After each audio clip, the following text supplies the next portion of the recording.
है उसको पूरा कराने का काम किया जाए। आपने समय दिया, इसके लिए आपको बहुत बहुत धन्यवाद। ढेर सारी शुभकामनाएं। माननीय सदस्य श्रीमती के कनिमोझी जी।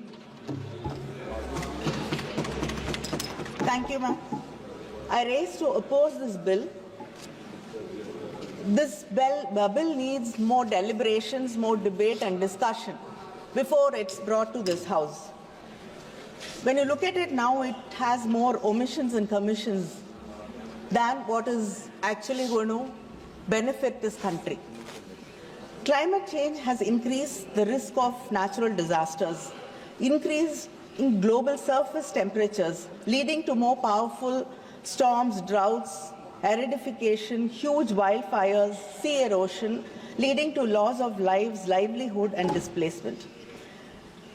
The effect of climate change is just not something we seem to be realizing. Because all over the world, the floods, the fires, the droughts are unprecedented. Countries have never seen something like this happening. And in India, practically every day, we see a state flooded, affected, landslides. I think it's time that we take disaster management much more seriously. There's no harm in hoping for the best, as long as you are prepared for the worst. We can never take anything for sure in this world, except for, of course, Honorable Member Nishikant Dubey's 0 hours, which I don't think anything else can be taken as a sure thing. And every time there is a cyclone, the union government proudly proclaims that you want the states. But sadly, the radars you have are not powerful enough to predict the storm in advance, giving us adequate warning. Your information is more like astrological predictions and not modern weather forecasts. Only when the storm is within 150 kilometers, you are able to give any clear information or indication about the storm. And that is practically just 1 day's notice. What can a state really do? How many people can it move to more protected areas? What can it actually do in a day's time? Whereas if you upgrade your high-end radars and if you're able to predict, because many of the countries are able to predict storms and disasters, particularly cyclones, at least when it is 300 kilometers away. That is 3 days of warning. If you are able to give state governments 3 days of warning, that will make a lot of difference in protecting the people and in moving them to safer places.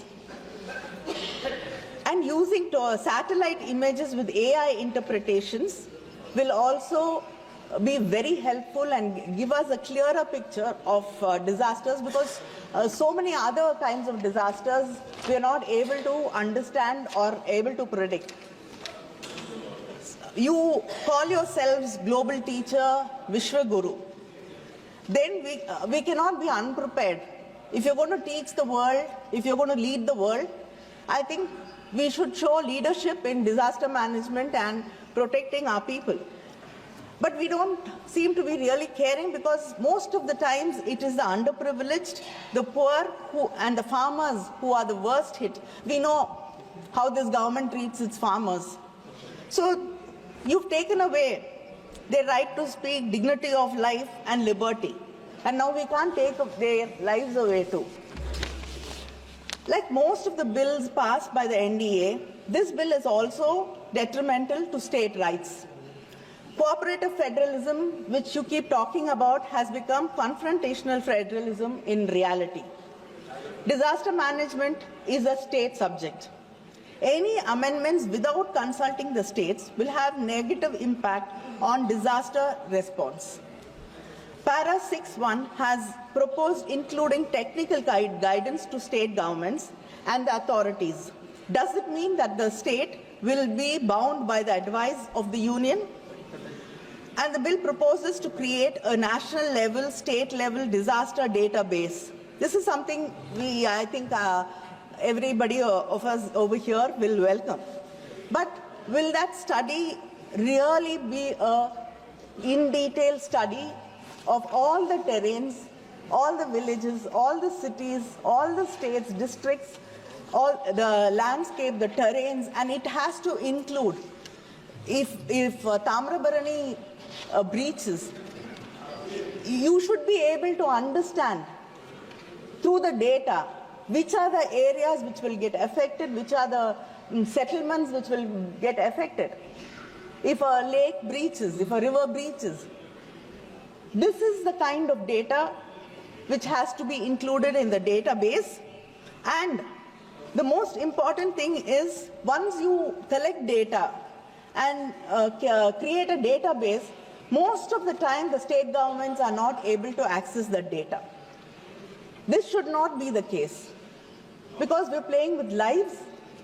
It should be easily accessible to the state governments also. And we have to understand that sea erosion, and we have a very long coast, and every coastal city and village has the problem of sea erosion. Coastal areas are getting eroded, and also there are predictions that many of the cities in this country will be submerged. Many parts of the cities will be submerged underwater. So we have to take this into consideration and plan ahead to keep our people safe. Section 8B, a new insertion in the bill, talks about a high-level committee. This will act as a nodal body to decide whether the disaster is a serious major disaster or not. I am worried that because this committee does not have powers on its own, it will be completely under the government. So when it is under the government and it has to decide according to the government, maybe only serious disasters will only happen in double-engine states, where the single engines will be left to fend for themselves. The bill fails to ensure disaster relief as a justiciable right. Tamil Nadu has had to go to the Supreme Court for aid after it was affected very badly by the cyclone Mikjam. 37,000 crores which it wanted to rebuild the lives of the people, the thousands and thousands of people, the houses we lost, the farmlands we lost, to rebuild their lives. Our Chief Minister asked the Union government and the Prime Minister for aid to help these people in distress. But we did not get a single rupee from the Union government. And today, we are forced to go to the Supreme Court. Why not? Wayanad has, it was such a bad disaster in front of our eyes. But they have not got any help. So why is it that a state government has to be forced to go to Supreme Court every time there is an issue, every time there's a problem, every time we need help? We have to approach the court to get justice for us. And the state had to argue that the center's inaction violates citizen rights to equality and life with dignity under Article 14 and 21 of the Constitution. You want to constitute a separate urban disaster management authority for state capitals and municipal corporations. What is the point in it? Creation of multiple authorities without clear demarcation of powers leads to a lot of confusion, bureaucratic inefficiency, and that is all. Already we have different departments handling with different calamities. The Center for Seismology and Meteorological Department handle earthquakes. Mining disasters by Department of the Mines. This actually only leads to delays and it starts a blame game among the departments. It is high time we need one department, one agency, and maybe it's time for the government to think of one particular ministry, separate ministry for disaster management to take care of the number of disasters which are happening practically every second day in this country. For example, the West Bengal Chief Minister, Madam Mamata Banerjee, has said the floods in South Bengal 2023 was caused by deliberate mismanagement of the DVC. They released water without consulting us, and now people are suffering. So this is what happens when you have various multiple agencies without any clear demarcations, and too many people will not be able to deliver anything. In section 44A, you said you'll constitute a state disaster response force for specialized responses. But there is no mention about who will be funding for this mechanism. There's a proverb in Tamil. ஆத்துக்குள்ள நின்னு அரோகரான்னு சொன்னாலும் சோத்துக்குள்ள தான் இருக்கான் Chokkanathan.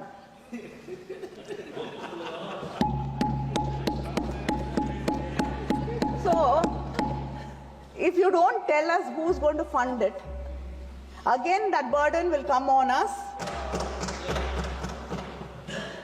So I think the bill has to be very clear about who is going to fund this disaster response force for specialized response.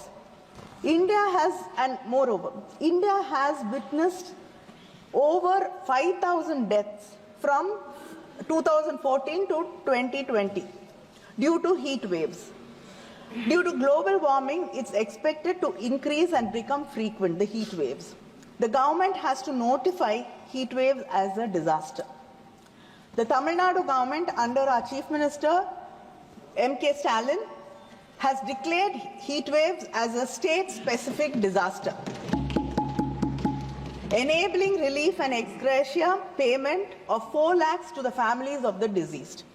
I like to say it, even if you wouldn't want to hear it, it's a Dravidian model government, so we lead by example. So this is one more thing you could think of following us.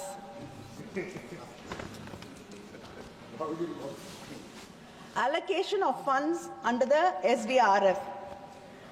Its 30% weightage is given to population and the area. This puts states like Tamil Nadu, which has controlled population, at a very big disadvantage.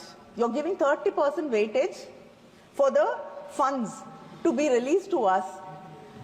It puts us at a disadvantage. It is like you're punishing us for making sure that our population is under control. இது நல்லா படிச்சு நல்ல mark வாங்குற பிள்ளைய கொண்டு போய் class விட்டு வெளியில நீ இல்ல அப்படின்னு சொல்ற மாதிரி ஒரு நிலைமையை தான் இங்க நாங்க பார்த்துட்டு இருக்கோம். தொடர்ந்து எல்லா விதங்களிலுமே தமிழ்நாடு முன்னேறிய மாநிலமாக இருக்கக்கூடிய காரணத்தாலேயே, மக்களை பற்றி கவலைப்படக்கூடிய மாநிலமாக இருக்கக்கூடிய காரணத்தாலேயே, நாங்கள் தொடர்ந்து நல்லாட்சி செய்து கொண்டிருக்கக்கூடிய காரணத்தாலேயே நாங்கள் மிகப்பெரிய அளவிலே தொடர்ந்து பாதிக்கப்பட்டு கொண்டிருக்கிறோம், வஞ்சிக்கப்படுகிறோம். கேரளாவும் எங்க பக்கத்துல இருக்கக்கூடிய கேரளாவும் அதே பிரச்சனை தான். ஆமா, நீங்க 2 கையும் விரிச்சு காட்டுறீங்க, அதே நிலைமை தான். விரிச்சுட்டாங்க, கையை விரிச்சுட்டாங்க. சென்ட்ரல் யூனியன் கவர்மெண்ட் நம்மளை பார்த்து கையை விரிக்கிறாங்க. The disaster risk index. You are putting us. इनके प्रश्नों का उत्तर दिया जाएगा, लेकिन एक ही आग्रह है कि सब बैठे रहें जरूर। आज गर्व होता है कि मोदी सरकार जो की है, हर प्रश्नों का जोरदार उत्तर है और शानदार काम किया गया, इसलिए दिया जाएगा। Yes, thank you. That is why I am speaking. We want a good reply. Minister, that is why we have gone to Supreme Court, taking the begging bowl. The disaster risk index. They are not part of the union. You've given us, you've put us along with the West Coast. Historical study shows eastern coastal states are more prone to cyclones due to wind movement in the atmosphere circulation. But you have not put us in the high risk category. Only Gujarat. So, please, to be fair, you have to put Tamil Nadu in the high risk category along with Andhra, because we are faced with frequent cyclones and storms, and it's increasing. Now, I'd like to, the minister, I hope he has a reply for this particularly, because I like to read some numbers out. We do not deny the fact that when there is a storm or a माननीय सदस्य disaster, complete करिए please, समय पूरा हो गया। Complete करिए, only speaker. Complete करिए। Speaker, madam. Yeah, few minutes. And the minister interrupted. In 2015 to 16, when there was floods in Tamil Nadu, they asked for 25,000 crores. What we got was 1,737. When there was a drought, when 39,565 crores was asked, we got 1,748 crores. When there was Varda cyclone, when it hit us, what we asked for is 22,573 crores. What we got was a mere 266 crores. Then again, when Oki cyclone hit Tamil Nadu, we wanted 9,302 crores. We got 133 crores. Gaja, 17,000 crores, 17,899 was asked. We got 1,146. Then again, when Nivar cyclone came, when 3,758 was asked, we got 63 crores. Then again, there were rains and floods and memorandums were given, nothing came. And now, last year again, we had cyclones and Tamil Nadu was badly hit, we got nothing. Thoothukudi, my own constituency, was so badly affected. We got nothing, not a penny. Empty promises. Ministers visited. Now, cyclone Migja.